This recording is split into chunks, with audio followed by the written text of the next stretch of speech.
He is muted.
YouTube world, netizens, ladies and gentlemen, good evening. Welcome to the International Youth Online Conference with the theme, The Role of Youth Moving Through and Beyond COVID-19 Crisis.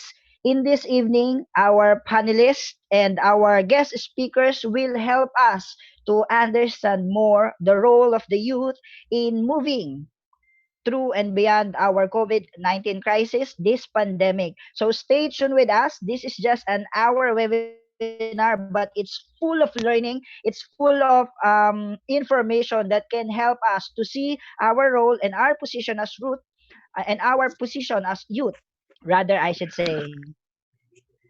Okay, so first, I would like to recognize the participants from different nations who are here joining us in this very momentous and good moment for all of us. We have participants from Nepal, India, Indonesia, Malaysia, Liberia, Pakistan, Sri Lanka, Ghana, United States of America, Fiji, Uzbekistan, Honduras, Somalia, Las Vegas, Hong Kong, Japan, Czech Republic, Afghanistan, Qatar, Brazil, Zimbabwe, and Cameroon. As of 6:30, we almost have 500 participants who came from 21 different nations, which includes our beloved country, the Philippines. So please stay back and enjoy this moment with us and learn a lot about our role as a youth in this time, in this pandemic time. Okay, so without further ado, it is my honor to introduce to you the persons behind this webinar. This would not become possible without the influence of these people. First, I would like to recognize the help and the support of the International Chairman of IAYSP, International Association of Youth and Students for Peace, Dr. Robert Esquitel. Tonight, we'll be joining also by the presence of the president of IAYSP in Asia International, Mr. Koji Matsuda, the president of IAYSP Asia Pacific, Professor Rich Halipa, and also the president of IAYSP Pilipinas, Mr. Rene Lansangan. Since IAYSP is our main host to make this webinar possible for everyone. So, and just a quick house rule, all our panelists, they were given 7 minutes to give their message to everyone. And our international president of IAYSP, Mr. Koji Matsuda, have 10 minutes to wrap up their speech. And we would like to remind them to please observe time while you're speaking. And those who's with us in our Zoom and also in YouTube, we are encouraging you to participate in our discussion by giving all your questions there. Comment all your questions. We have helpful staff who will help us, okay, to have this meaningful conversation with all our panelists. So without further ado, in this time, I would like to welcome to give us welcome remarks and also an introduction to IAYSP. It is my honor to introduce to you the International President of International Association of Youth and Students for Peace, none other than Mr. Koji Matsuda. Magadan Gabi, good evening, konbanwa. Thank you for participating in this International Youth Online Conference. I'm really happy to join you this evening. I want to express my appreciation to YSP Philippines to organize this special program and to the youth leaders who joined this evening as panelists. I'm Japanese and speak Japanese English, so Janglish, but I hope you can understand my English. Last December, I was invited to go to the Philippines to participate in Leaders Connect, organized by YSP Philippines. It was a wonderful event where I had a lot of experiences that I shared with many leaders of YSP International later on. After March this year, the world is in a constant dramatic change because of the global pandemic of COVID-19. I am in Korea right now, and I could not go back to Japan for almost 3 months. I cannot travel to visit any country either, including the Philippines, but I am grateful for the fact that we can make online conferences like the one we are having today. So even though we do not travel, we can meet and talk to each other. I feel like I am in the Philippines right now, seeing you all. It is one of the good aspects because of the pandemic. What can the youth do in this global pandemic of COVID-19? This is a question that we need to think about and ask ourselves today. IAYSP have 48 national chapters, and young members from different countries keep joining even today. Our mission as YSP is to empower youth to become global citizens and global leaders. Connected to that objective, at this conference, we aim to empower the participants to become global citizens who can do something in this global pandemic of COVID-19. IAYSP made a statement about COVID-19. You can check it on our website and Facebook after this meeting. If over, 334,000 people died until now worldwide. In the statement, we mentioned how the coronavirus pandemic is like a war in many ways, but it is also quite different. In combat, the main casualties are young people. They are the ones sent to the battlefield. They risk making the ultimate sacrifice. But in this global viral war, the older people are the group in the highest risk and have the most casualties. The youth, in large part, are spared the death and the suffering caused by the virus. This situation gives us some hope because young people are capable of quickly rebuilding economics and families and nations. In the fight against the global pandemic, youth and students have more responsibility to contribute to several fields.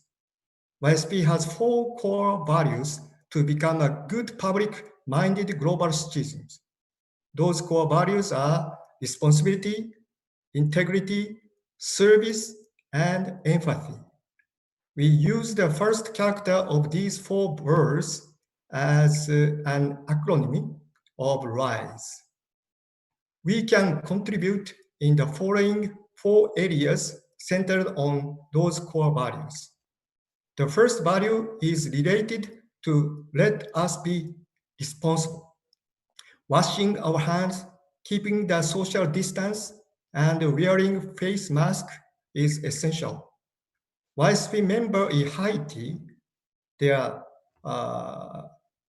10 years and 14 years youth, they made YouTube video how to make a handmade mask. And YSP members in Japan made a video on how to cough correctly, like this, in as like a dance. And we uploaded all the video on YSP official YouTube channel. You can check videos later. Youth have the power and energy, not only to rebuild economies, but much more. Youth can care for the elderly and those less fortunate, and transmit hope while spreading love to people around them. For the second point, I want to talk about how youth can be the role model of social integrity and morality. As you already know, it is crucial to have a strong sense of altruism at any time. A way that this can be put in practice in the situation we are facing at the moment is that the young people help their seniors with their grocery shopping or any other essential needs. Even though we may be locked down and isolated, we can choose to be grateful and optimistic and find what brings us happiness and share positive around us. As the third core value, we encourage youth and students around the world to never let the COVID-19 pandemic stop them from serving their communities, nations, and the world. One YSP USA project is called the Homebound Acts of Service Challenge. You can check the yspUSA.org website to read the details about it. It consists of making a chain for any person who does an act of service or makes a service project in their house or for their neighbors to take pictures of what they did and post them on the social media of Instagram.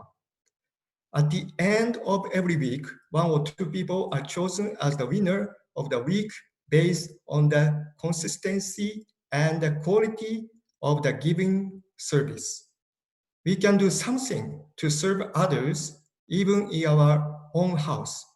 Clean up the room and the garden, bake a cake for parents, do some home improvements, fixing and decorating your house. Young people especially are the masters of social media and digital dialogue. Let us use these platforms to spread uplifting content to shift the focus of the public from fears, anxiety, and stress to hope and encouragement. YSP members in Czech Republic are making a video every week that is uploaded on YouTube. One of those videos was about what makes me happy, even though being at home during the lockdown. Many members shared their opinions as a way to see the positive things that can be found during this global pandemic. YSP San Tome Principe, island nation in Africa, made a video intending to encourage the youth of the world. Their videos are also on the YouTube channel. One YSP leader in Afghanistan made a Twitter account where he shares information regarding COVID-19. He got a lot of recognition in Afghanistan, and many people respect his work. What people liked the most and made his account successful is the fact that he shared international information with the Afghan people before the media of Afghanistan did it. He started COVID-19 tracking website as a YSP international project to gather the good and positive things that happened during the pandemic. Most of the news related to COVID-19 that we find on the internet is negative and stressful, but we know that many positive things have happened. We are now collecting anything related to these good deeds and projects that were made since this virus started spreading. So the world can see that there this time was not just bad things happening. I would like to share good activities and the ideas of panelists today to introduce on this website. As a way to put in practice the fourth value, let us be empathetic with those less fortunate, including the older generation who have faced far greater pandemics and wars with far fewer resources than we have today. Empathizing with others can help you feel less lonely, more connected, and valued. Let us not underestimate the power of empathy and compassion. A single act of kindness can go a long way. Our founder of IAYSP, Dr. Hakjahan Moon, recently said that the coronavirus pandemic has shown us the limitation of human initiative alone. As always, she asked us to turn to our faith in God and to be the lights of the world. She is in Korea right now and prays every day for the people who are suffering with the heart of mother toward all humanity. I feel that this time we can pray more to God and make deep relationship with family members. Our spiritual life is more important than physical material life. In Japan, the number of suicide decreased by 20% compared to last year in April. Many Japanese tendencies are to work with stress. We are worried that the loss of work would lead people to suicide, but the reality was different.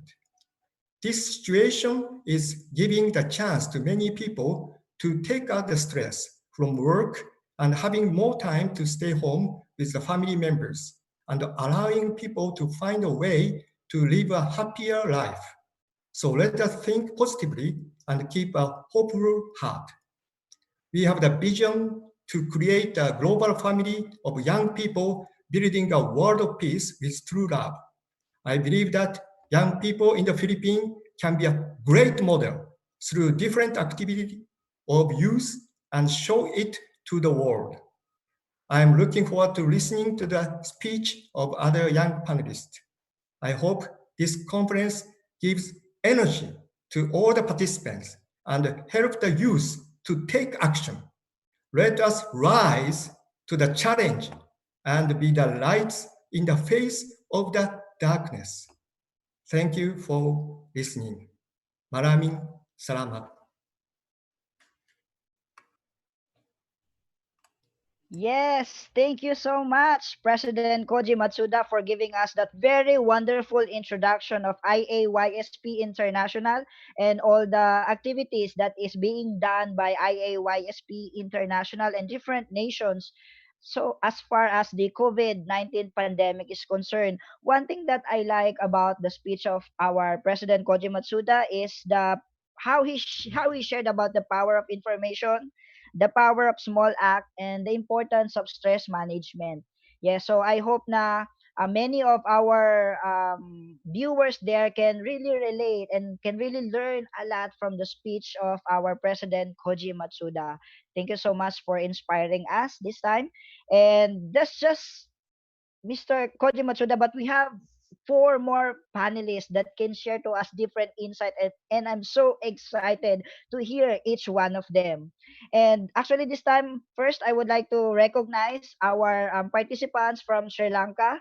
Yeah, special mention the members of RYS Sri Lanka. They are tuning us tonight in our International Youth Conference. Thank you so much for being with us. And of course, from the Philippines, in different parts of Philippines, Luzon, Visayas, and Mindanao, IAYSP Pilipinas is so thankful for being with us this evening. Maraming salamat po for joining us, and please be with us from the beginning until the end. Thank you so much once again, Mr. Koji Matsuda. And at this point in time, I'll be introducing our four panelists.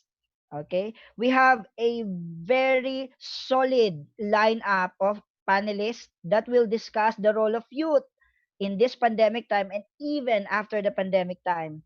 First, we'll be listening to Miss Linrose Jane D. Henon.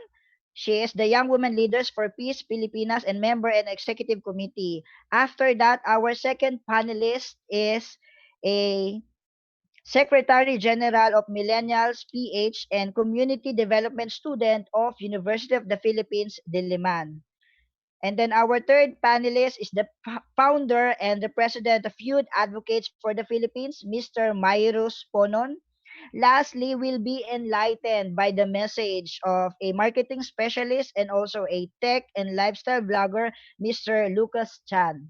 Yun po. So I am so excited to welcome all of them. But first, in line, okay, to give us her message, ladies and gentlemen, help me to welcome once again the Young Women Leaders for Peace Philippines member and executive committee. I will now give you Miss Linrose Jane Henon. Right. Good evening, good morning, good afternoon. Depends on where you are in the world today. And That's right. thank you so much for having me in this conversation. And I am Dean Rose. I am from the Philippines. I speak Philippine English, and I'm from Mindanao. And I am part of the Young Women Leaders for Peace Philippines. It is a program of the Global Network of Women Peace Builders. We are a network of young women and young LGBT leaders from the Philippines. We work with young women and men, and our network uses social media as a platform to promote accountability to gender equality, women's rights, human rights, and peace building policies. So we have also organized youth community discussions to increase awareness of youth on our civic political responsibilities. So I think the broader questions that we are called to answer in this conversation are: first, what can youth do in this global pandemic? And second, what have the youth been doing in this global health crisis? But I think to answer that, I think it is also imperative to ask, how is COVID-19 impacting the lives and works of youth, especially young women in conflict affected areas? These are the communities that we usually work with. The COVID-19 pandemic affects everyone everywhere, but it affects different groups of people differently. Young people are some of the most affected by the pandemic's socioeconomic impacts, such as limited access to healthcare services due to lack of insurance coverage, risk of unemployment, and as what Mr. Matsunada mentioned earlier, this pandemic has posed an alarming effect on young people's mental health. Additionally, COVID 19 disproportionately affects young women and girls. For instance, in Sagunsungan Transitory Site, where IDPs of the Marawi siege still live, poverty, population density, and displacement can make fighting COVID 19 difficult, if not impossible. Stay at home measures of the enhanced community quarantine and transitory sites make women, including young women and girls, as primary carers at home. And as we all know, with the high level of stress brought about by the crisis, they face the risk of domestic violence. And to think this is on top, of all the challenges that they are facing: limited access to basic needs such as food, water, medication, masks, including sanitary and hygiene products, because for relief packages do not usually include sanitary and hygiene kits for women and girls. And if the youth here listening to us have read the UN Women's Report published last month, they said that women and girls face heightened vulnerability to gender-based violence in times of crisis.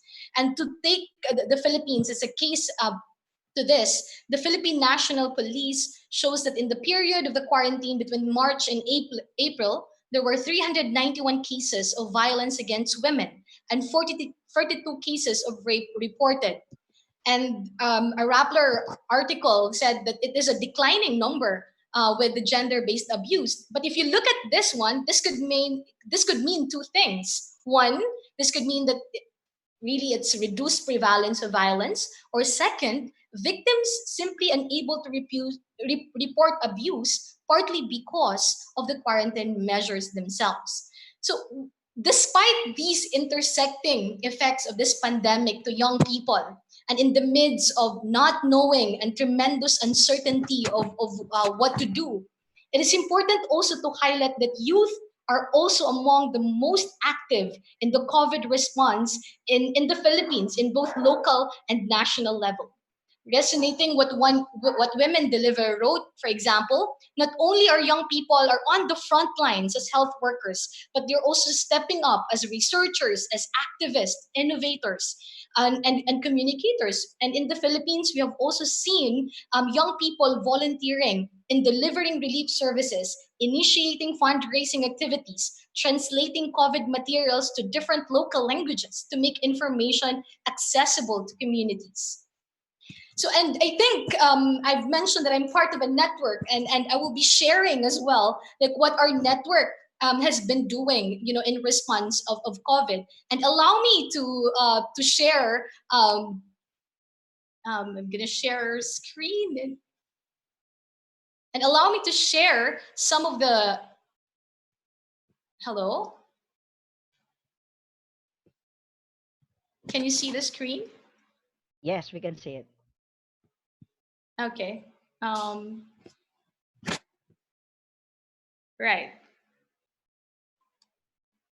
So these are what our network, like is doing in response to COVID-19. Like on the onset of the implementation of the quarantine and lockdowns, our network released a statement reminding our government to address this health crisis in ways that ensure the dignity and well-being of all Filipinos.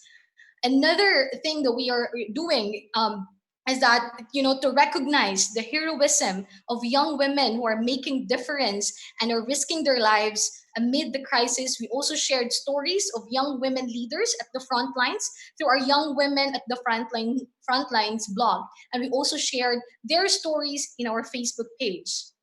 And another thing that we did as a network is this Hope In, or a photo campaign, or Message of Hope campaign, wherein we feature photos with messages to the frontliners, hoping that this will bring more hope in these difficult times, and will send the message to our frontliners that even if we're staying home, we're sending the message that they're not alone battling this, and we are all in this together. And another thing that we did as a network is we also distributed dignity kits. You might be wondering what dignity kits are. These are hygiene kits and sanitary kits to women and girls in one of the transitory shelters in Marawi City. And this initiative has been supported by the global network of women peace builders. So these are some of, I think, I would argue, doable things that we young people can do.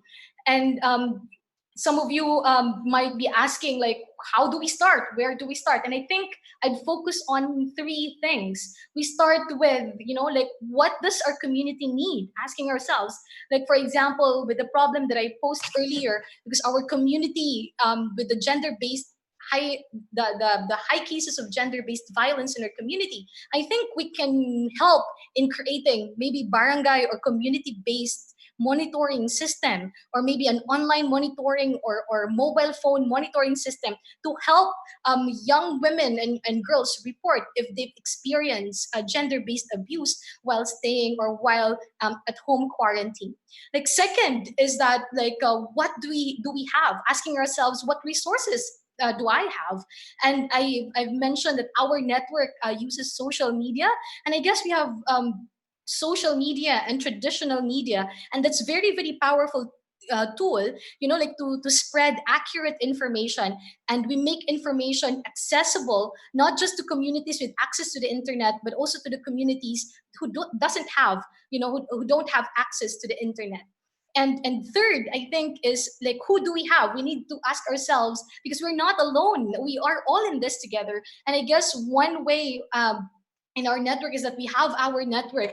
And for those who are listening and part of the YSP, you have your network that you can maximize. And creating spaces and communities like this, like we share what we're doing and learning from each other, can take us to places, and could also amplify the works that we're doing. So basically, those are, I think, the three things that's very, very important. Like, if you want to create a response to COVID, we ask, like, what does our community need? What do we have, and who do we have? And those are important things that we have to keep in mind. So to wrap things up, and in closing, I think that in the time of this global crisis, it is critical to recognize the impacts of COVID-19 already has and will have on young people, and including young women. And it is also critical to ensure that young people are meaningfully included in shaping responses to COVID 19, and in the Philippines, for example, in deciding the new normal.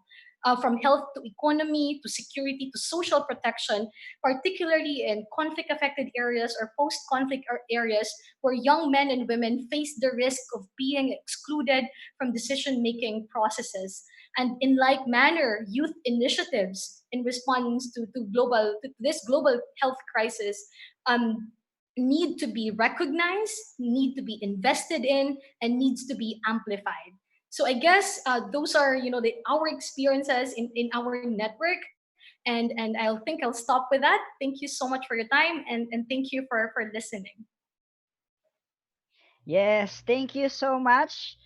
There you have it, the speech from the member executive committee of the Young Women Leaders for Peace Philippines, Miss Linrose Jane D. Henon. Yes, thank you so much for giving us such a very good insight, enlightening us more about the importance of youth. And may I quote, the young people is important in deciding the new normal and in decision making. Yes, that's a very good insight from you. And of course, sharing us the three things, okay, answering the big question, how do we start?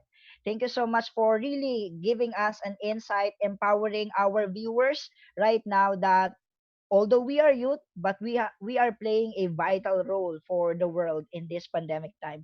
Thank you so much, Miss Lynn Rose Henon. And moving on, I would now want to welcome the second panelist for this night's online conference.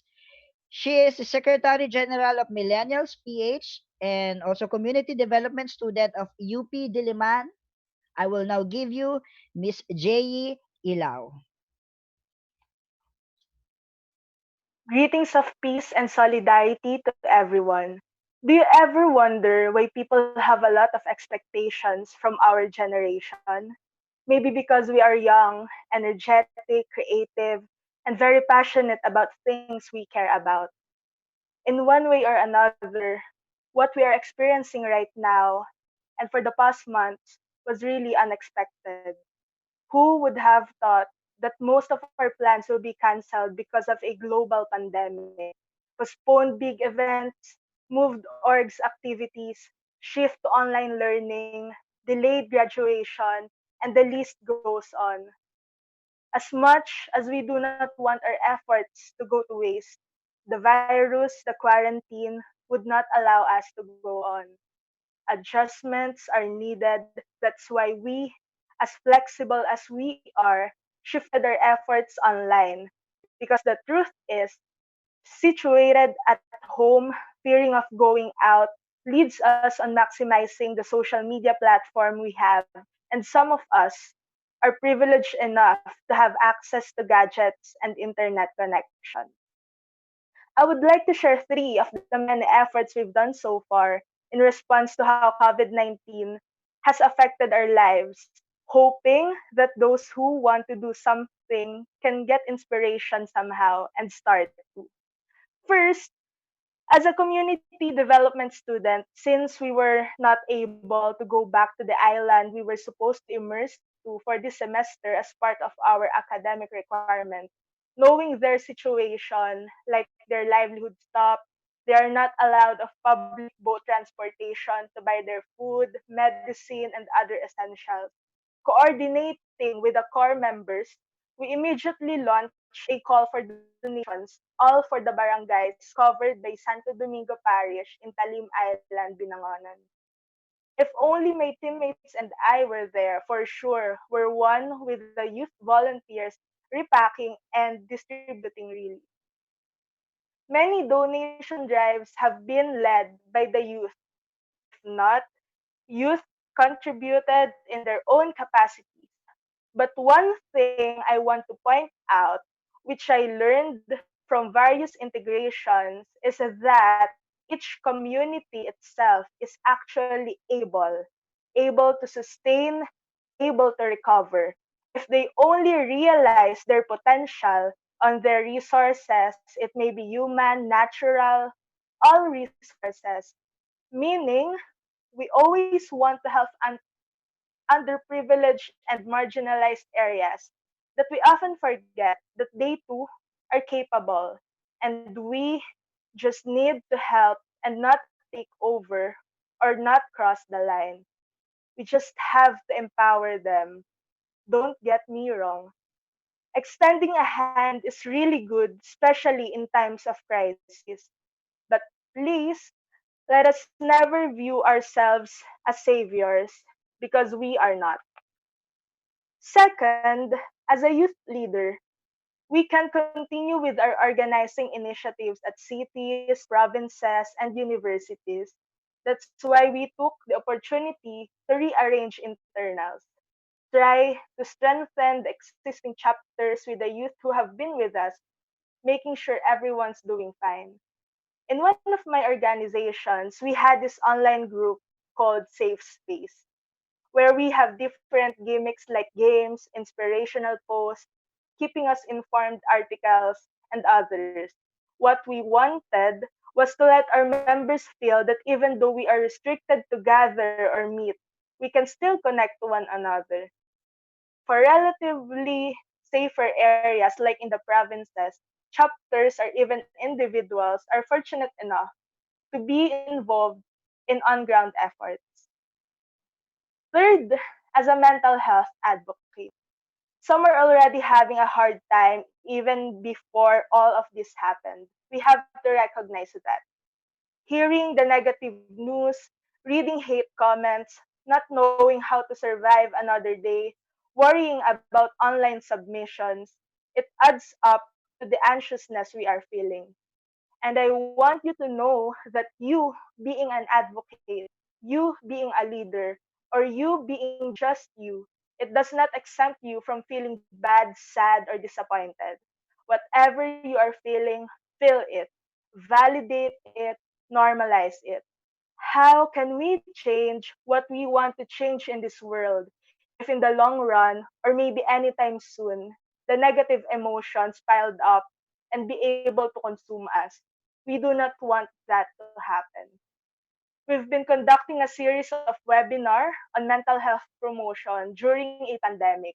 We see the need for it as every day a stressful situation come to us. We want to establish that the youth becomes self-aware and more than that, take part on what we call community care towards not only a new normal, but a better normal. Okay, so I shared three, but what if you are not a student, not an org leader, not an advocate? Does that mean you cannot contribute? Of course not. I know for sure that by just expressing your interest to participate in this international conference, you've got something in you already. So I want us to reflect, think of what our community needs. Better if we talk with them, have consultations while observing distancing, of course, because definitely they are the ones who know what they truly need. Also, let us cooperate.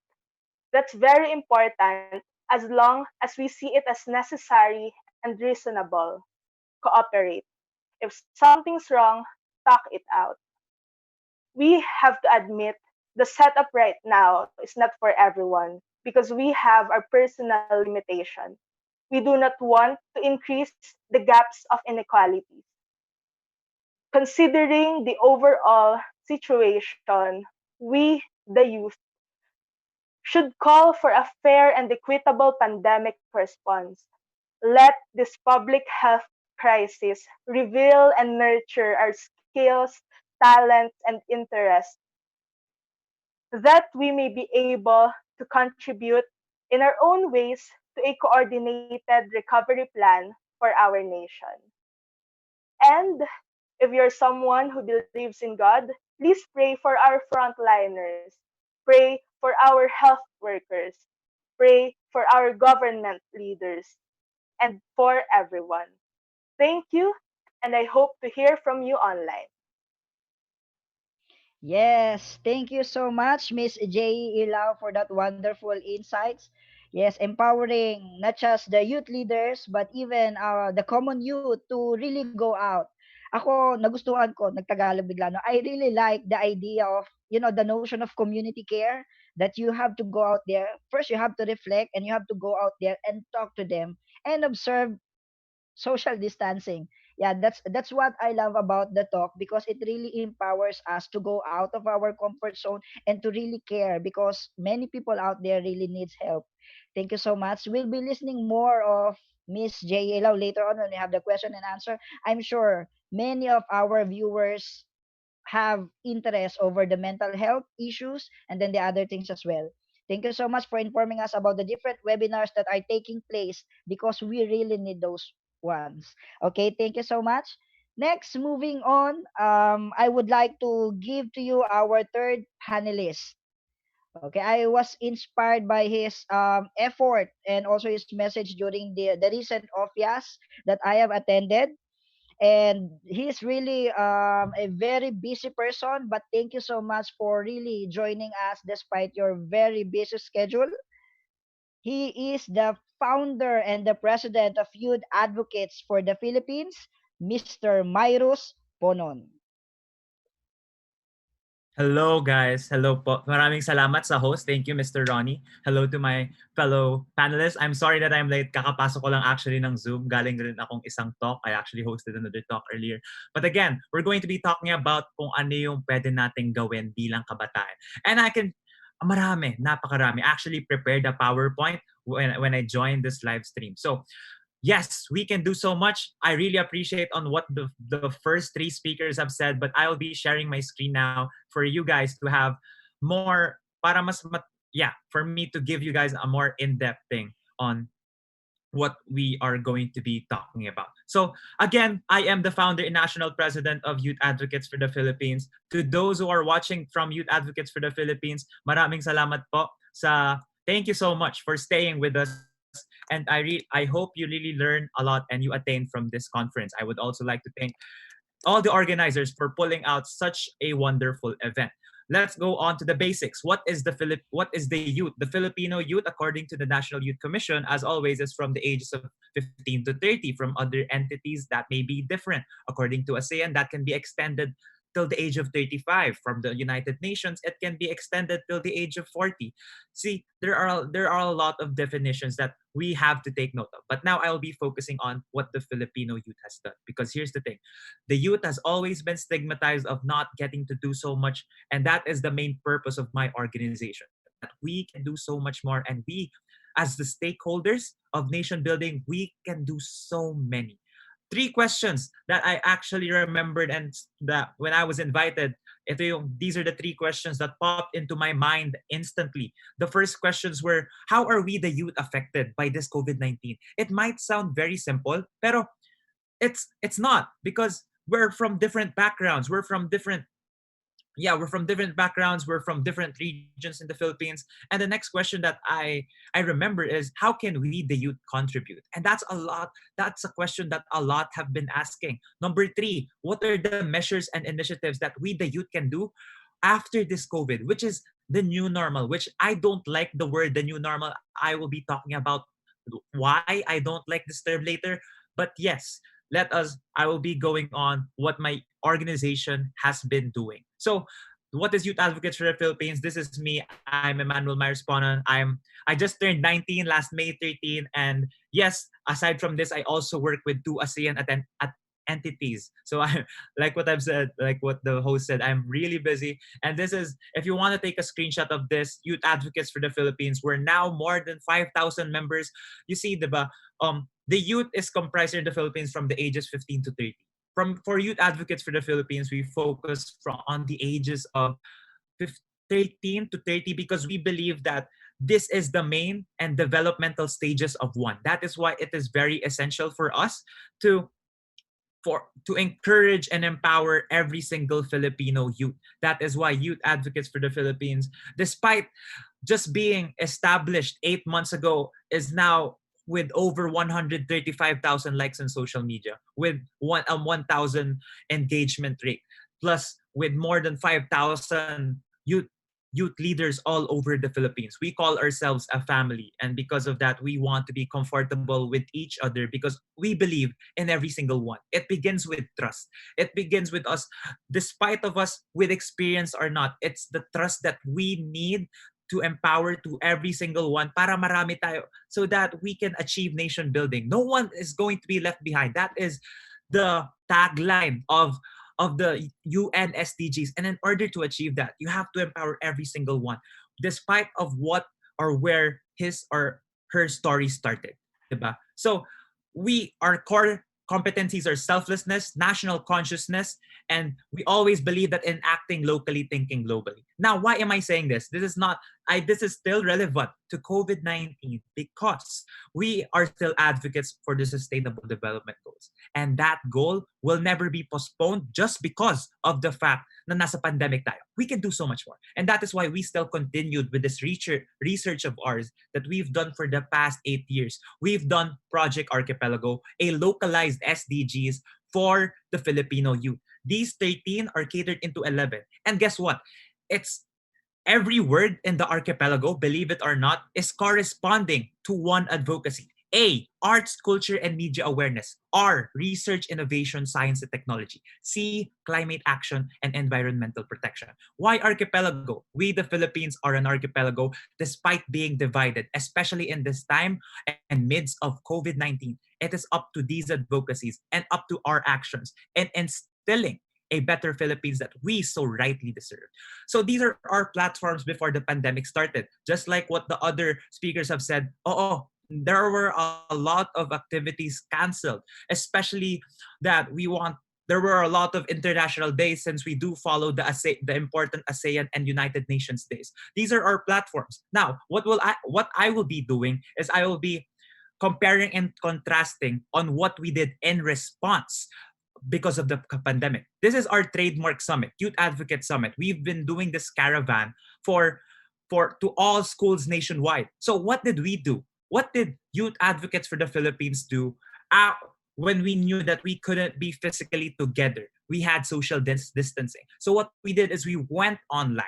And last one, like what the host said earlier, we hosted, for me, what I know, the biggest Filipino Youth Action Summit that we've had, coming from different regions, only from Zoom. We got to be with over 4,000 participants for 3 days, learning about the state of the Filipino youth at midst of COVID-19 and the actions that we can do, because we have to stay aligned. As nationally conscious people, we can do so much. And we want to instill that, and it does not stop there. This pandemic is not a reason for us to stop now. What did we do? Actually, currently, from 8 p.m. onwards, we will be closing this event. We are actually on the online Filipino Youth for Mental Health Conference. This is still ongoing, and we have garnered over more than 1,200 participants.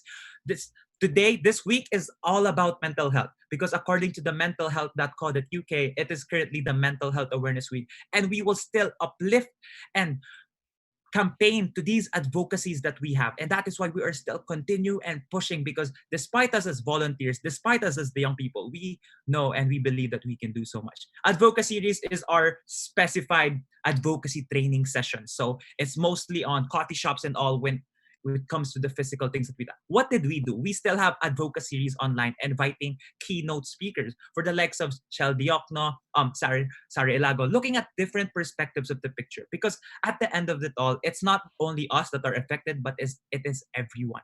The government officials, your parents, everyone is affected by this pandemic. The frontliners. For example, that is why we have Tabang Nakaron. We have been doing this outreach because of the needy. We have been doing this for the needy, making it in a more sustainable rate. So what did we do? Despite the lockdown, we have contacted LGUs, cities, city mayors to still conduct Tabang Nakaron in different regions here in the Philippines. And yes, we have these are our independent ones. This is our independent regions, region 1, 2, 5, 6, 7, NCR and Mindanao. For the others that we did not actually get to reach, we collaborated with other organizations because we believe that harnessing partnerships for the goals on one goal would definitely leave a mark and make a difference in our lives. We also have Yap Talks. As you see, that is me. And the perfect example of that is we are still uplifting one another on our special empowerment advocacy speaker trainings. Like this example, we have done over more than 100 partnerships. Last Monday, I was with this organization in Mindanao called Ako Bakwit, and we are in a sustainable partnership with them. We have been in talks with them for the next weeks. So aside from that, we are still continuing our advocacy in terms of the environment sector. So these are our 3 research projects right now. This is the Al Generator, Sinag-Aralan, and Solar Cars. This is called the CNAG project, which we are ready to implement once the once the lockdown has been implemented. Because like what I've said earlier, the 3 questions that pop into my mind instantly is that we can do so much. Again, what did I say earlier? The 3 questions is how do we, the youth, we should know that we are affected. Because that is true. Affected. We are affected. Next, we know how we can contribute. Because I've told you, we can do so much, whatever your background is. But the thing that in sustainability, what makes it so special is what happens after. And we are future-minded and we are future learners. As our measures and initiatives will start now, we use this time that we have now to instill that we can do more after the ECQ is lifted. Because I do not believe in a new normal. I believe in a better normal. And in instilling and in making a better normal, it is up to us to be nationally conscious and to love the country that would reciprocate, and that would be a fluctuation of blessings and progression, not just in the Philippines, but in the whole world. Again, maraming salamat po sa mga nanonood. My name is Emmanuel, my respondent, and I hope you have a great day. Yours in sustainability, and God bless you all. Thank you. Yes, thank you so much. Okay, that is the founder and the president of Youth Advocates for the Philippines, Mr. Myros Ponon. So many insights, so many points on that speech.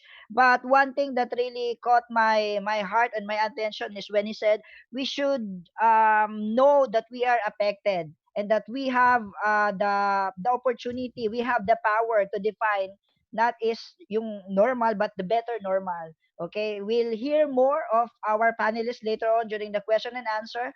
But right now, please allow me to move to the last, our 4th panelist. It is my honor to introduce to you a marketing specialist and also a tech and lifestyle blogger, Mr. Lucas Chan. Hi, good evening, everyone. Thank you so much for IAYSP for having me. So let me introduce myself. I think I can share my screen. Okay, here. Do you see my screen? Okay, so my name is Luke. I'm from Vietnam. Now I'm working in Amazon and based in Singapore. So today I will share with you another perspective to cope with the pandemic from the individual perspective and approach, because you guys we see our panelists sharing about their association, what have they done. But for me, I will share from the perspective of myself, individual as a person. I working in Singapore. Before that, I had experienced like social distancing when I was in Europe for my master degrees.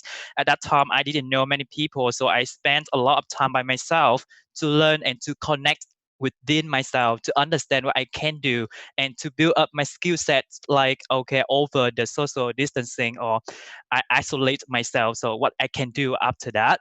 So I transfer that skill set into this pandemic, and actually I feel comfortable. I don't feel panic at all. So that's why I will share with you my point of view. How can I cope with that, and what did I do? So the topic I will share with you what I do during the pandemic, to share with you the individual approach. So we have the community care, we have association action. But how about yourself? What have you done to yourself? Have you think of that? So I will share with you. Okay, before we start, we can start with a question. How many TV shows and series on Netflix have you been watching during these 2 months? You can tap in the answer. We can go back to this question later. So I've been working from home since March. I mean maybe around 60 days. Yeah. So this a memes that I quite like. I'm not look like that hot body like him, but I mean when working from home, that changed completely my routine, because when I in the office, I feel more, be more productive. But I work from home, I feel it's quite difficult for me to adjust. But after a week, I need to find a way to do with that. So asking yourself, when you change the environment, when you change the situation, especially in the pandemic, how you keep be productive by yourself. I think you should think about that and create the environment and trigger everything that help you to be productive. That important. That is for my working from home experience. Actually, I'm still working from home because in Singapore we be asked to work from home until 2nd of June, and after that, I think I will stay at home more from that period. Um, from my company, I'm working in AWS, another business unit of Amazon.com.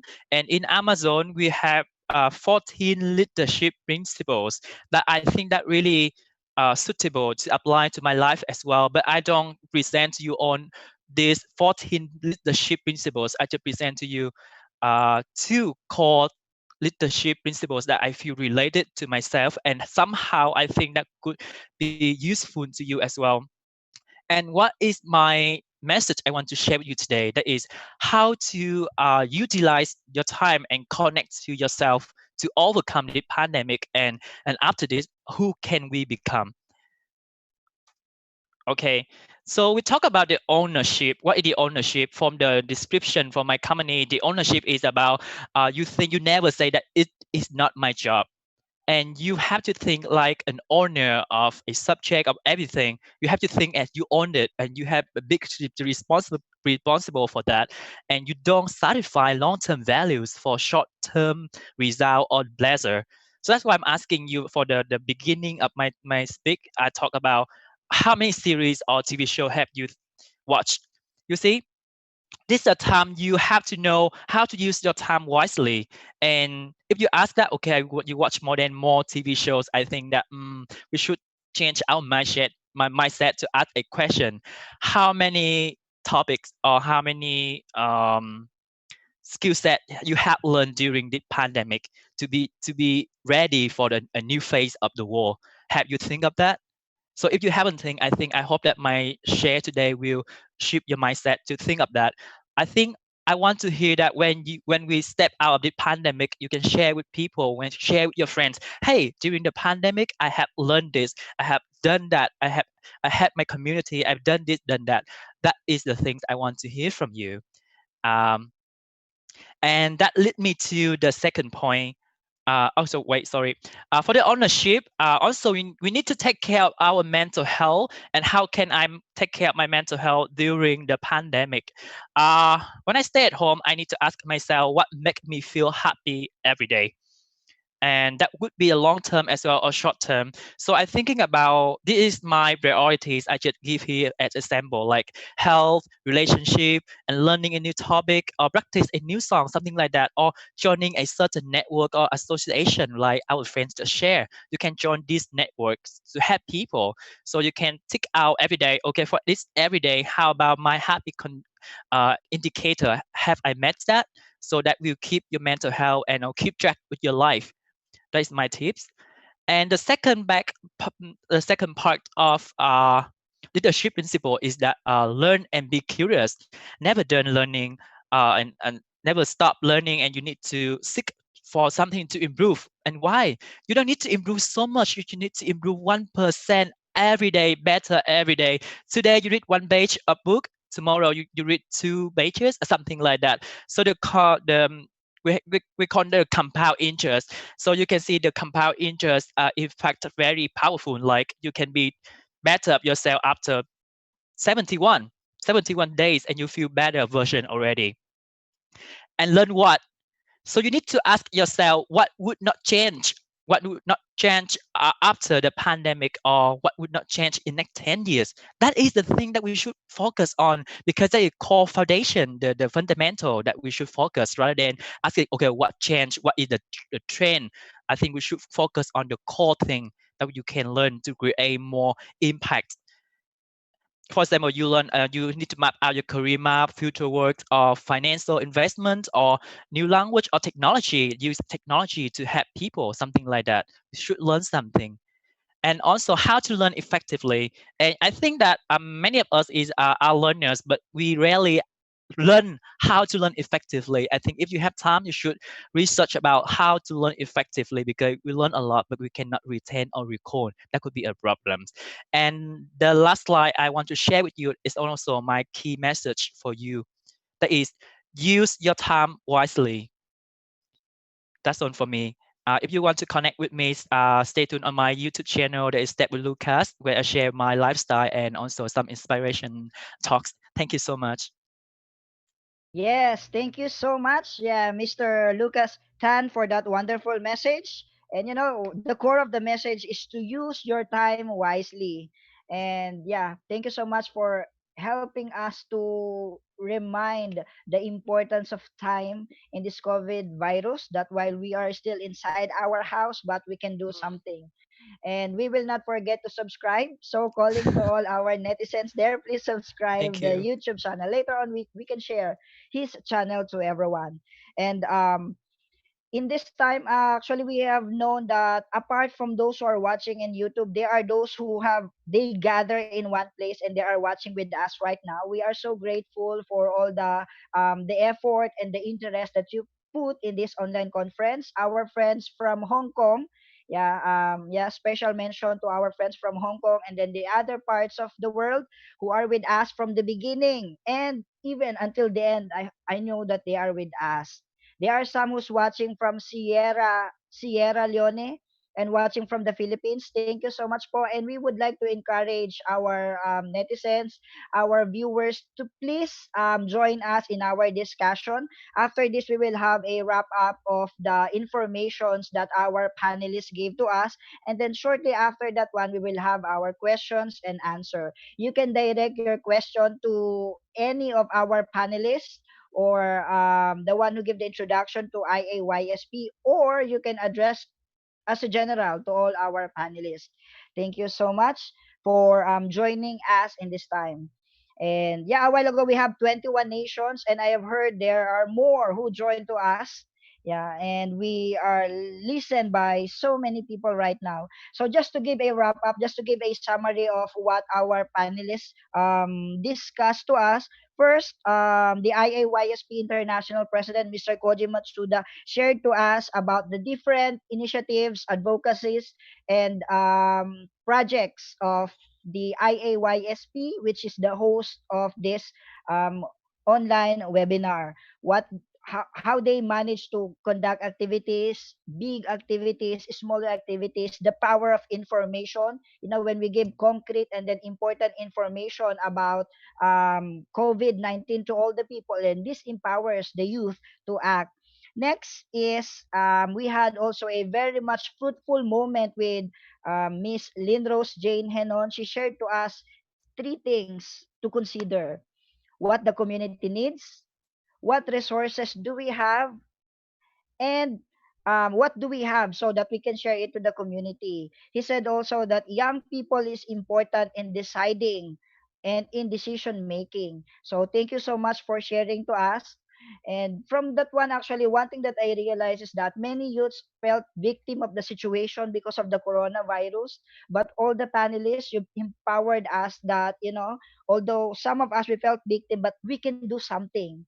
As what Miss J.E. Lao said, you have to learn the community care. You have to go out there. If you do not know what can you do, go out there and then talk to them and then learn how can you offer even a simple um relief goods, giving of relief goods, repacking of relief goods can give great impact. And Mr. Ponon gave us the advocacies and the activity of YAP, youth advocacy from the Philippines. So many things from that. So very busy and hope that we can really learn a lot. He said, no one is left behind. And I'm looking forward to a day that all the youth in the Philippines and all the youth of those nations who are watching with us in this very moment can really unite our power and make greater impact to go beyond our nationality, to go beyond our religion. But this market, this network that we build out of this webinar, we can direct it into something positive that the world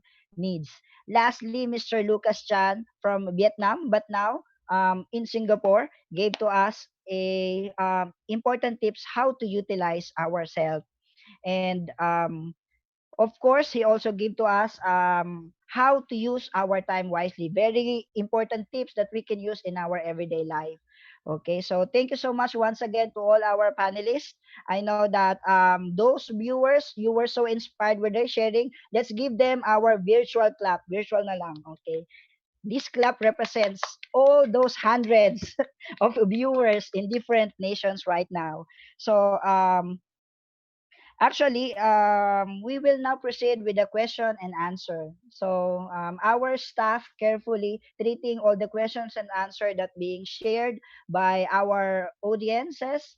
However, due to the time constraint, we cannot entertain all the questions, and we are so sorry for all the audiences. But you know what? After this one, you can connect to them. I believe they are more open and they will embrace, although you are from different nations, they are more than willing to answer all your questions. Okay. So first question, this is from Murphy Padua Espinosa from Zambales, Philippines. And it's about mental health and it's open for everyone. So the question is, what are the common impacts of this pandemic to the mental health of the youth and how should they react to it? Once again, what are the common impacts of this pandemic to the mental health of the youth and how should they react to it? Hello? Yes. Can we answer? Okay. Yes, Mr. Ponon, you can answer this question.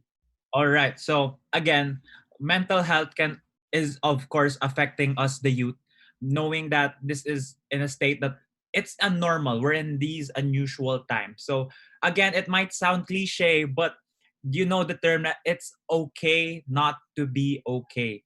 Now is the time for you to regroup because especially me, to share a personal experience, I'm only living me and my sister since both of my parents are frontliners and are still working amid since they work they're health workers. So it's us to really try to strengthen our core in a way that we that's why I don't like the term social distancing because we still have to be social. We can't do physical distancing, but we still have to be social, maybe in the midst of social media, to our friends, to our family, and to all those behind. This is now the time for us to ensure to have a better health, to maximize the things that we have, the things that we have at home, the social media. We can do so much with social media, not just in mental health, but in for us to learn more. There are a lot of online courses. There are a lot of support systems, support groups that we can turn our time into making it a productive time. So yes, it is okay, especially in the time to not be okay. So I advise everyone who has having a hard time in mental health to just fight and keep going and know that we are here. Actually, this Sunday we're also going to be launching our mental health app. So if you want more details about it, you're free to message me for anything. Again, thank you so much for that wonderful question. Yes, thank you so much. Any of our panelists who would like to impart your knowledge on the question? Yes, Miss Henon. Right. I think like one of the things that caused anxiety with this lockdown is that we are um, for example, for me, I'm a very extrovert person. So, I mean, I like doing things, and then suddenly I'm not allowed to do things that I used to do. So, like what mentioned earlier, so like, if you're familiar with the 5 stages, of grief, because we are grieving now, like you're locked in your at home. So I think if you're familiar with the 5 stages of grief, starts with denial. At first, we're in denial. This is not happening. Like I can't accept that we are quarantined in a way. And after denial, then you get angry because there are certain restrictions. Like for example, in Iligan, we're only allowed to go out on Wednesdays and Saturdays. And after that, you bargain, right? Yes, I'll stay at home and like in exchange of keeping myself healthy and keeping my community healthy. So these are all things happening in ourselves. And after that, sometimes because we are this is a different, like an uncharted waters in a way in our lives.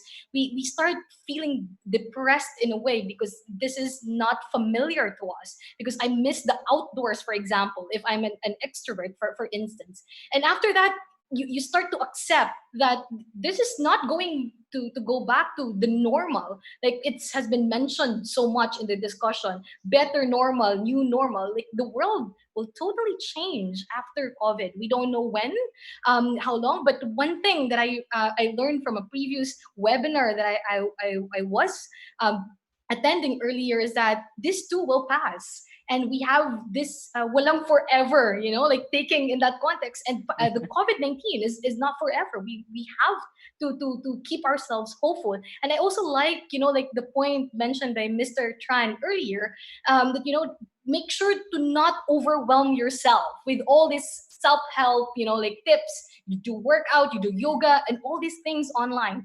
It's okay to just be and not do things and just stay at home and keep yourself healthy and keep your community healthy. So I think that's my point in that. Thank you. And that's how we should react to it. I agree to that one. Thank you so much. Any from other panelists who would want to share? Who would want to impart? Okay, if not, then let's move on to the next question. Okay, so the next question is from our friend in Indonesia, Chamber City, Indonesia, from Angie Aprida. Yeah. So the question is how to be productive and make positive impact during this pandemic. Yeah, she wants to know as a youth how to be productive and make positive impact during this pandemic. Okay, so yes, Miss Ilaw, you can share to us your answer. Hello, I would like to share some of positive coping strategies on how to be productive even if we are quarantined, even if we are worrying. So first, I would like to repeat that we should validate and normalize our feelings. That's number one. And establish adaptive coping strategies. It's also important that we establish routines. So since we are faced with a new day, a series of days, it's important for us to establish a routine while considering um, a work and life balance. So if you want to be productive regarding your academics, if you want to be productive regarding your work from home, and still want to live Hello? a happy life, then I suggest to establish a work-life balance. Yes, thank you so much for imparting us your knowledge. Yeah. Any of our panelists or maybe our president? Koji Matsuda wants to share something about this question. Yes. Yeah, how we can make a positive impact to the society. Yes. Actually, as I mentioned before, young people have ability to use social media. So if you can use social media, especially YouTube, if you want to create some video and to show other people, especially your uh, passion and your heart to other people, then you can give a lot of impact through your YouTube video. And also, if we work together, if you work only by yourself, it is difficult. But if you communicate together with your friends, what we can do for the community, what we can do for the school, and what we can do for the nation. If you always discuss online, then you have several ideas. Then you can work together and you can give more impact. So please work together and also search the needs of the community and what we can do for the community. They always please think positively and do something, take action for the community and the nation. Then you can give impact as young power. Yes, thank you so much, President. Yes, encouraging all of our viewers and everyone to become active online and offline. Yes, thank you so much. Anything else from our panelists wants to share? I want to share my own tips to be productive at home. So I think before you think of productivities, you need to think of what to do. And you should have a to-do list for everything. When every morning you wake up, you should have a to-do list. And the first thing that you can do that to have a little exercise when you wake up your body, then you feel energetic. And after that, when you work, um, because our brain just can't focus on something about a short of time, so you need to break down the task into the small task and small time, like just 20 minutes, then you focus on that and you work, and then you finish and you stop like 5 minutes doing something else. By in doing so, you can accomplish more tasks and also feel productive. I think that is the way I'm doing, and hope you can try that way. Yes, thank you so much. Very important tips coming from our friend in Singapore. Thank you so much. So let's proceed with the next question. The next question is from our friend in OMR Chennai from Ram Kumar SP. And ito, I'm so excited. I hope, I'm so excited. How are you going to answer this question? And yeah, the question is, what are the skills that young people must learn to face the future? Yeah, once again, what are the skills that young people must learn to face the future? Any answer? Can I answer this question? Oh, yes. Okay, Mr. Yeah. Actually, talking about the skill set in the future, I have two questions that you need to ask yourself. So usually people ask about what will change in next 10 years, and they focus on that, but they forget to ask themselves what would not change in next 10 years, because we don't know what going to be change in next 10 years. Going to be a lot of things. So you need to set out what wouldn't change in next 10 years. For example, English. For example, in people speak Chinese. For example, like technology, some kind of technology, foundation technology, that we can learn that those skill set. And when you learn something, you need to think of focus on that skill set, because just 20% of core skill set will generate 80% of you in future. For example, when I studied English, I just focused 20% of my effort for that, but now my result today 80% that thanks for that skill set. So meaning that you should learn something that really impactful, that wouldn't change in next 10 years. That is my advice. Yeah, thanks. Yes, okay. Thank you so much. Any answer from other panelists? Yes, Miss Henon. I, I think what we are facing now is not just a pandemic. We're also facing an infodemic in a way, especially in the Philippines. There have been a lot of fake news, and like misinformation can harm. Can make people like do harmful things. Can harm themselves and others as well. So I think one of the skills that we should learn as a community is data literacy is very, very important. And I think critical thinking is also important, to distinguish what is fact and fiction in what has been published online, because everybody's already online now, and there's a lot of influx of information, and you have to segregate which information to believe and to take in and to share in a way. And I'm teaching in a university, and schools are now trying to push conversations, are trying to talk about going classes going online, which brings me to the third skill that is very, very important: being tech savvy, being familiar with how technology work, and taking advantage of technologies. And because if this will go for long, if we look at the future, like most of our services and offices, including schools, will be going online. And I think it's very, very important to learn that.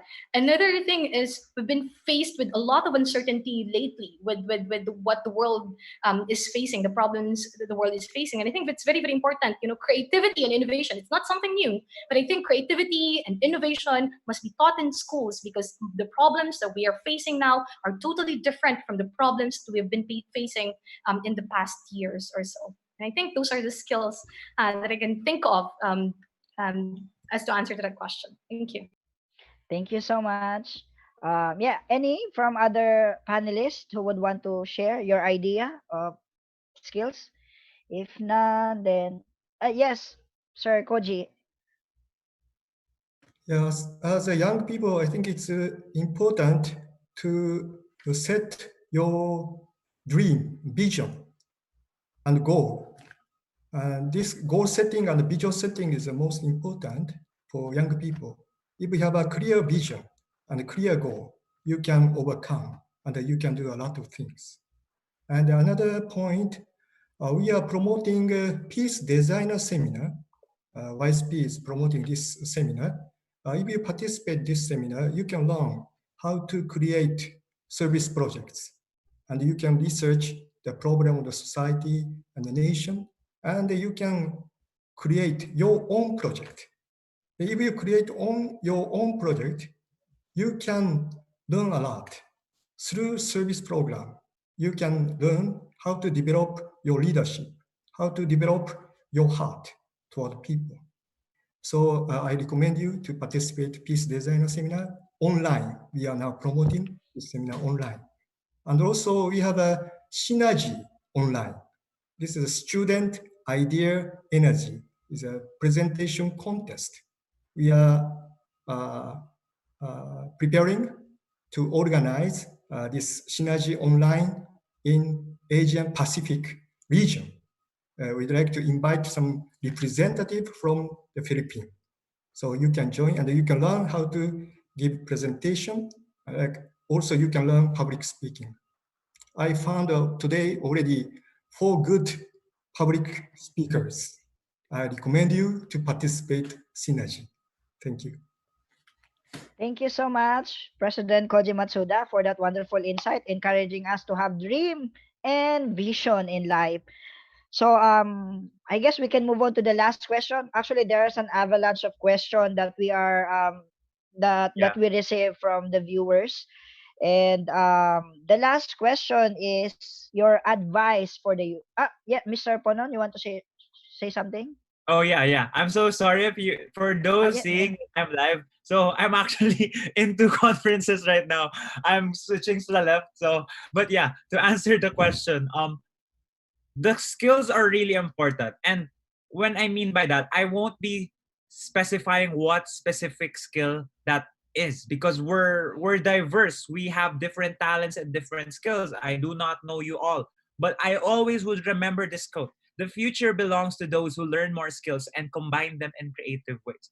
But you have to be mentally okay, because we are in a situation right now where we're supposed to not be okay. So the best thing, the proper thing that you can do now is to just rest and to make sure that you are okay. But if you're ready for that next step, the question is, what can you do to ensure that you have that next step? And for me, it's on learning and trying to be the best version of yourself every single day. How do I mean by that? What do I mean by that? There are a lot of ways to maximize our resources right now.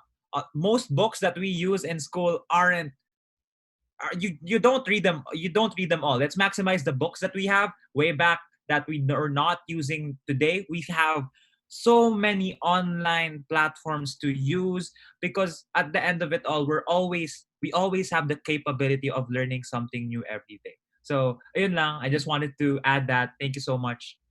Yes, thank you so much. And I know that everyone is very grateful hearing all the messages and then information, very fruitful insights from our different panelists today. But now we are down to the last question. Yeah. The last question is, what is your advice for the youth? I think just like your last message before we end last message before we end this webinar, advice for the youth. What can you advise for the youth? And maybe you would want to promote something. I think this is about time. So, what's your advice for the youth? Can I call Miss J.E. Ilao to speak first? Your advice for our viewers right now. Yeah, I understand most, if not all, of our viewers right now are actively involved in different organizations or groups.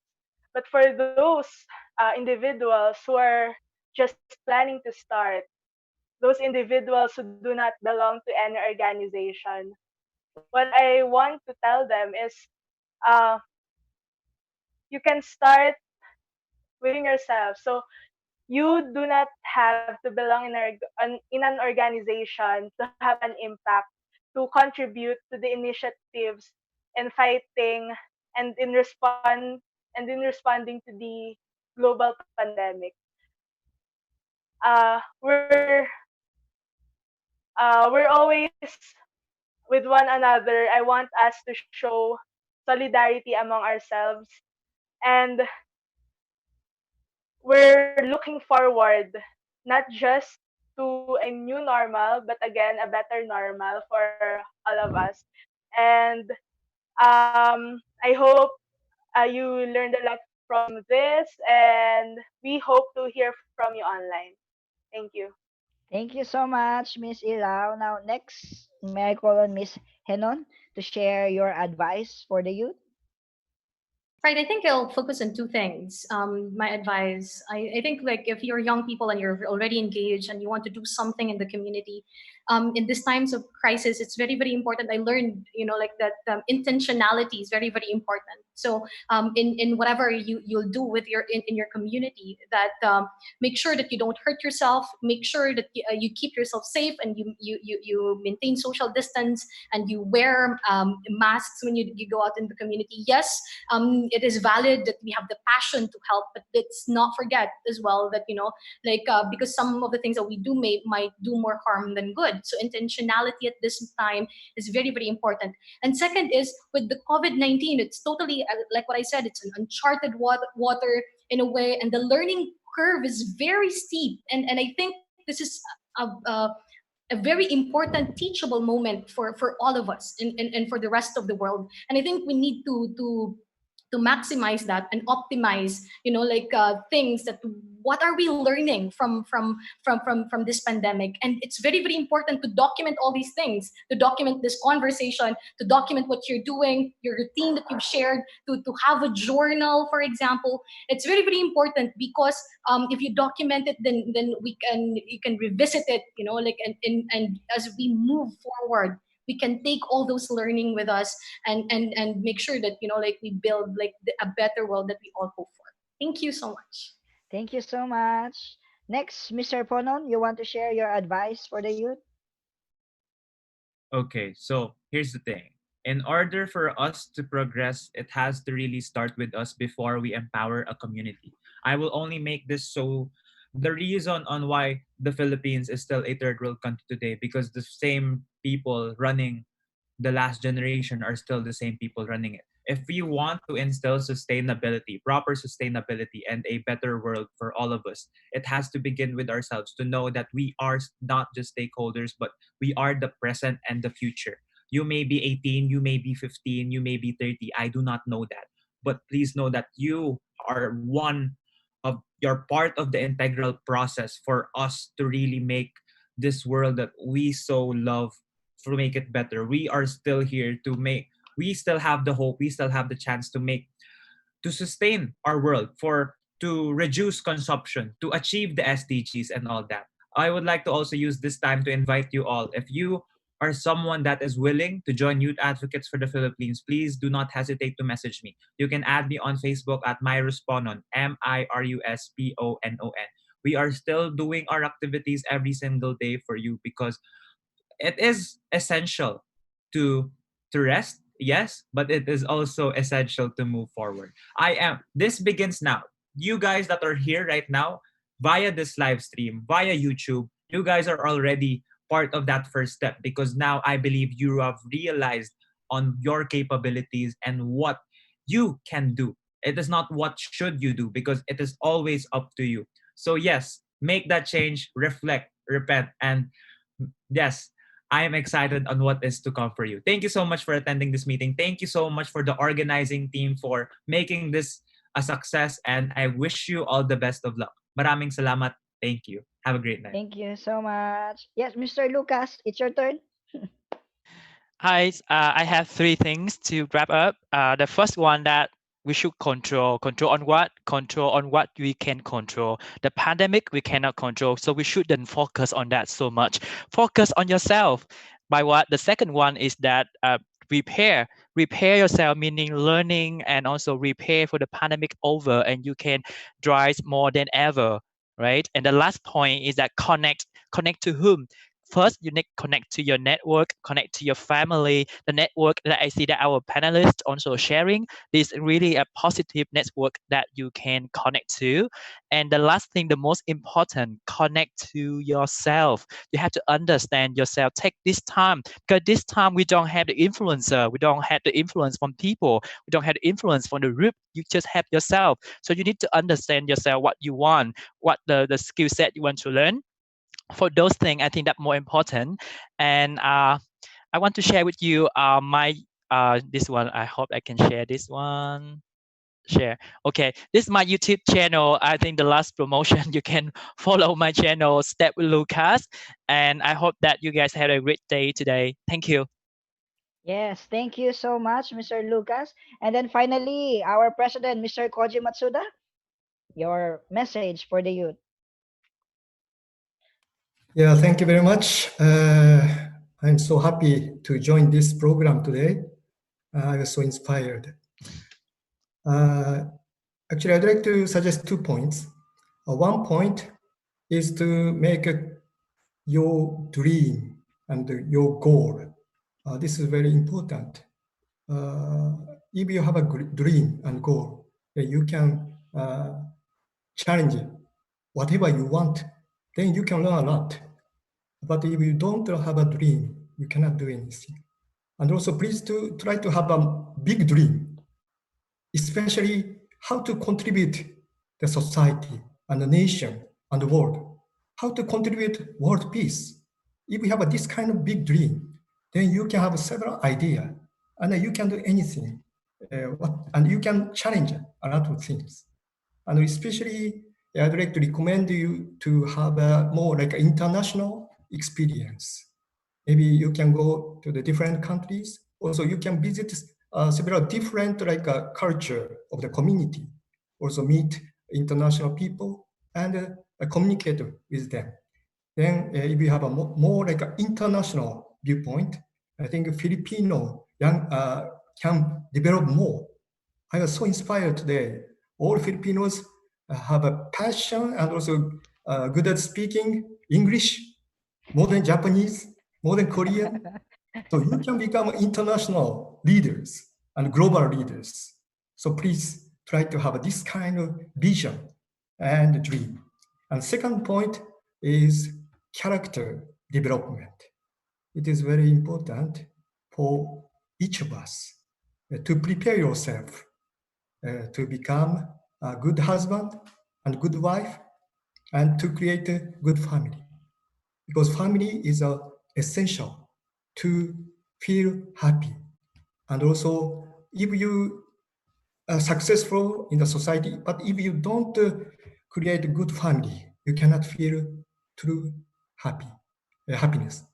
So that's why I recommend you to how to develop your character, especially by loving people, serving others, and you can create service projects, then you can develop your heart. And today I recommend our four values: rise, responsibility, integrity, service, and empathy. If you practice these four core values, your character develop a lot. And you can become good leaders, and you can become good husband and wife, and you can get true happiness. So thank you very much. I'd Yes. like to inform this program internationally. So you made a good example of online program. Thank you. Yes, thank you so much. And there you have it, ladies and gentlemen, all our four panelists and Mr. Koji Matsuda. Thank you so much. And yeah, I believe that our message is not just for Filipinos, right? Although the Philippine host is one, but it's for all the nations who are with us right now. So thank you so much. Once again, you are attending the International Youth Online Conference with the theme, The Role of Youth Moving Through and Beyond COVID-19 Crisis, hosted by International Association of Youth and Students for Peace, IAYSP Pilipinas, and International. Palakpakan po natin yon. Thank you so much for giving us this opportunity. And shout out, I would like to promote the IAYSP Instagram account, we have Facebook account also, and then we have YouTube account. Please do not forget to really develop this networking that we develop, this friendship that we develop here. Let's communicate with each other more. Add us on Facebook, add us on YouTube, add us on Instagram account. And I would like to take this opportunity po in wrapping up to really thank the participating organization with us today. We have the International Peace Leadership College. We have the Sunwa International Academy. We have the World Tong Il Mudo Federation. We have the National Leadership Training Program. We have the World Collegiate Association for the Research of the Principles. We have the National Blessed Children Committee. And we have the HJYLT, HJ Youth Leadership Training Program, which I am the director. And also, I am the Secretary General of IAYSP Asia Pacific, and my name is Ronnie Sudusta. It's been my pleasure to be with you in this time, and I hope you had a very good time there while watching us in YouTube and joining us here in Zoom. Ladies and gentlemen, this is Ronnie Sudusta bidding farewell to everyone, but this is not the last. I know we will connect with each other, and let's grow this family that we develop here according to our panelists. Thank you so much and good evening. Thank you, everyone. Thank you. If you have question and answer, please, if you have question, you can ask our panelists more. Thank you. Bye-bye. Thank you so much.